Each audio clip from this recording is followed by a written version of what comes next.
Hey guys, this is an introductory video for my channel. The channel will mainly consist of all the microcontroller based projects that I've done. To start off, what is a microcontroller? Well, these may be some of the things that come to your mind. You're not entirely wrong, but you're also not really right either.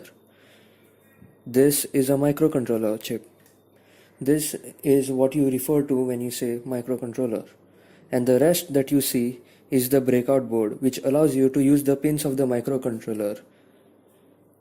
There are many choices from the boards available, but I started out with the Arduino Uno as it is the most basic and easy to use.